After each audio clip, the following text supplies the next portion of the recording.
नाम बदलने को फिलहाल के लिए विवाद चल रहा है। देखिए, आपका एक बयान सामने आया है कि आपने कहा है कि हराम में भी राम है। नहीं, वो मेरा बयान नहीं है। ये देखिए, झूठ बोलने के मास्टर हैं बीजेपी वाले। मैं आपको दिखाता हूँ वो किसका बयान है और मैंने क्या बोला था पार्लियामेंट में। ये पूरे देश को पता होना चाहिए। ये बयान है आदरणीय अटल बिहारी वाजपेयी जी का। ये मेरा बयान नहीं है। मैंने अटल जी का बयान पार्लियामेंट में बोला। ये अटल जी का बयान है। स्वर्गीय अटल जी ने कहा था हराम में भी राम है, और ये उस वक्त कहा था जब रामविलास पासवान जी ने कहा था कि मेरे नाम में भी राम है। तो मैंने उस घटना का जिक्र किया। तो इसलिए राम के नाम पर आप गुनाह नहीं कर सकते, चोरी नहीं कर सकते, भ्रष्टाचार नहीं कर सकते। ये बात मैंने सदन में कही। हमने कहा इस स्कीम के तहत आप जब भ्रष्टाचार करते हैं, अब आगे आप क्या कहेंगे? आप तो भगवान श्री राम के नाम को बदनाम कर रहे हैं, क्योंकि आप चोरी और भ्रष्टाचार करेंगे इस स्कीम के अंदर, तो लोग क्या कहेंगे? तो इसलिए बातों को तोड़ मरोड़ के प्रस्तुत करा। मुझे तो हंसी आ रही थी कि प्रहलाद जोशी जी आज बयान दे रहे थे, केंद्रीय मंत्री देश के। उनको शर्म आनी चाहिए। इतना खुलेआम झूठ बोलते हैं लोग। जो बात आपके नेता ने कही, स्वर्गीय अटल बिहारी वाजपेयी जी ने सदन में कही, और उसको मैंने पार्लियामेंट में जिक्र किया, उनके नाम से जिक्र किया, अब वो मेरे ऊपर थोप रहे। अगर इस बयान पे आपत्ति है तो आप जाके माफी मांगिए देश से कि अटल जी का ये बयान गलत था। जो अभी फिलहाल के लिए जो मनरेगा का नाम बदल चुका है, देखिए ये हीन भावना से ग्रसित होने की बीजेपी की मानसिकता है। आप गांधी से टक्कर नहीं ले सकते। वो राष्ट्रपिता महात्मा गांधी जिन्होंने अंग्रेजों की सत्ता को उखाड़ के फेंक दिया, वो राष्ट्रपिता महात्मा गांधी जिनकी प्रतिमा दुनिया के 80 देशों में लगी है, वो राष्ट्रपिता महात्मा गांधी जिसमें G20 के देश जब आते हैं तो उनके राष्ट्राध्यक्ष राजघाट पर उनके सामने माथा टेकने जाते हैं। वो गोडसे की समाधि पे नहीं जाते, वो गोलवरकर की समाधि पे नहीं जाते, वो गांधी की समाधि पे जाते हैं। आप उस गांधी का अपमान कर रहे हैं जो जीवन भर रघुपति राघव राजा राम का पाठ करते रहे, जिन्होंने हमेशा राम में अपनी श्रद्धा रखी, राम राज्य की कल्पना की। तो मैंने सदन में कहा कि भगवान श्री राम भी आपको श्राप दे रहे होंगे कि तुमने हमारे भक्त का अपमान क्यों किया। आप मनरेगा में आपने किया क्या, ये तो बताइए देश को। मैं बता रहा हूँ 50 दिन से ज्यादा इन्होंने काम नहीं दिया। 100 दिन के गारंटी की स्कीम है मनरेगा स्कीम। इसमें जो इन्होंने 86,000 करोड़ रुपए का बजट रखा, वो बजट ही रखा है कि जिससे लोगों को काम न मिल पाए। 12 करोड़ कार्ड होल्डर है। जब ये स्कीम शुरू हुई थी उसके बाद 2014 तक 25 करोड़ कार्ड होल्डर थे, तो इनके टाइम में 13 करोड़ मजदूर कम हो गए। अब आप 40% कह रहे हैं राज्य सरकारें देंगी। ज्यादातर राज्य सरकारें घाटे में है। मैंने उसका भी आंकड़ा सदन में पढ़ा था। तो वो कैसे इस स्कीम में पैसा लगाएंगे? तो कुल मिलाकर कल मनरेगा स्कीम की हत्या कर दी है मोदी सरकार ने। इस देश के मजदूरों के पेट और पीठ दोनों पे लात मारने का काम किया। सर, आप आज दिल्ली से आए हो मुंबई में, क्या AQI दिल्ली का अच्छा है कि मुंबई का अच्छा है?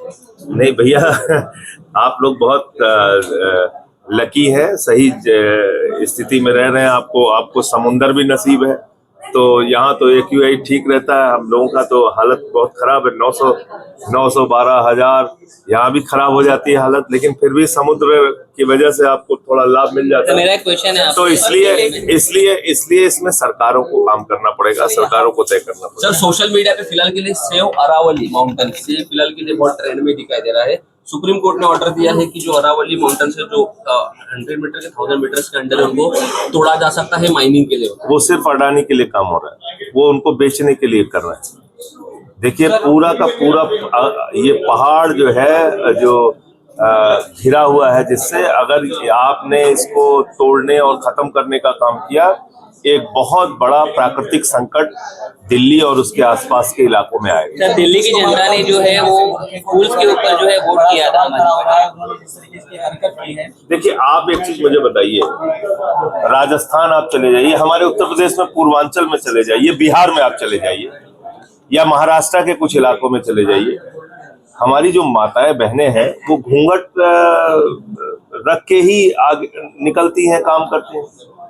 तो अब किसी इंसान की ये हिम्मत नहीं होनी चाहिए कि उनका घूंघट खींच के उनका चेहरा देखने लगे। ये तो सरासर अन्याय है भाई। जब वो सर्टिफिकेट लेने गई वो महिला या लड़की, तो उसके बारे में जानकारी किया होगा आपके स्टाफ ने।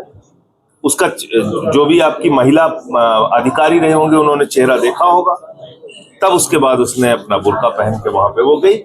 आप कौन होते हैं मुख्यमंत्री के तौर पे बुर्का खींचने वाले?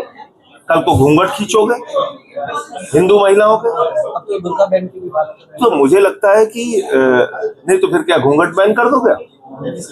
हमारी हिंदू महिलाएं जो है पूरे देश भर में करोड़ों की संख्या में जो घूंघट में रहती हैं, तो आप उनका घूंघट कहोगे खोल के चले हो? ये तो देखिए, मैं सभी समुदाय के अलग अलग मान्यताएं हैं, अलग अलग तरीके से लोग रहते हैं, उस पे हम कौन होते थोपने वाले?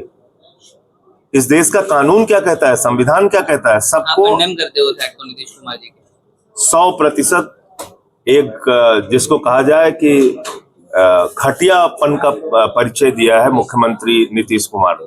ऐसा उनको बिल्कुल नहीं करना चाहिए था और ये अपमान है एक बिटिया का। सर दिल्ली के स्कूल में जो है उन्होंने कहा जो श्री राम है वो मुस्लिम है, इस प्रकार के उनके बयान।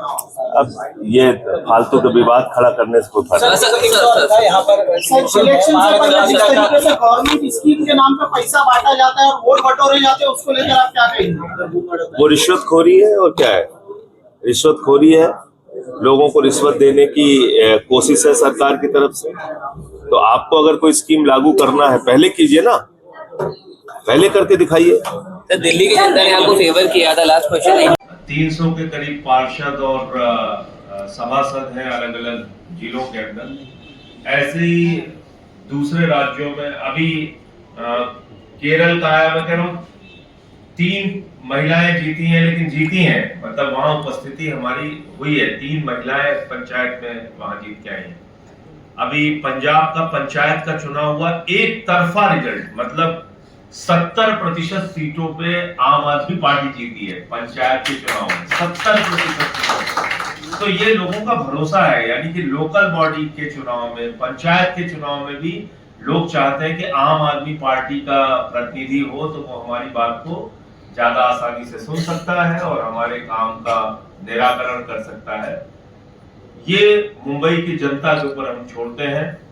हमारे कार्यकर्ता मेहनत करेंगे, लगन से काम करेंगे। और एक ही बात मैं कह सकता हूं आम आदमी पार्टी के बारे में, 13 साल में केजरीवाल साहब के नेतृत्व में ये आज राष्ट्रीय दल है आम आदमी पार्टी।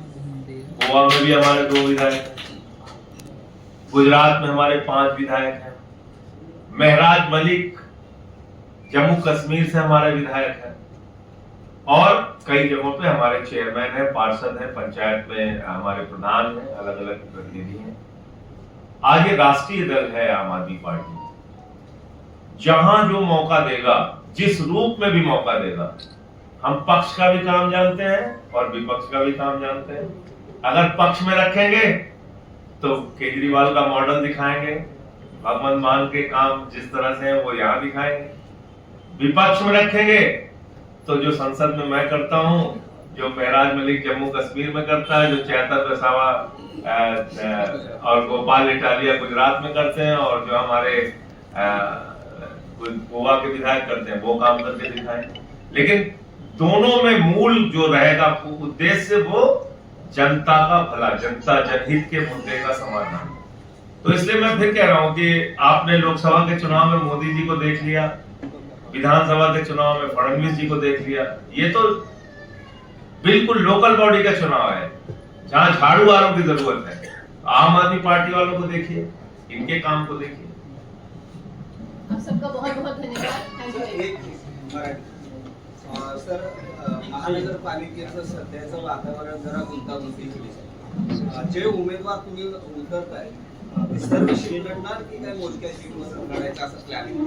मला सांगा, मला ऐकायला आत नाही ते जरा. महानगरपालिकेचं वातावरण पहिलं गुंतागुंतीचं दिसतं। आम आदमी पार्टी संपूर्ण शीट लढणार आहे की काय नेमके वाढ निश्चित केलेला आहे? आमचा प्रयत्न आहे की आम्ही संपूर्ण सीट लढू, पण ते बघू आता कसं म्हणजे प्रोग्रेस होणार, पण नक्की आम्ही जास्त सीटवर आम्ही लढणार आहोत. चल बाय.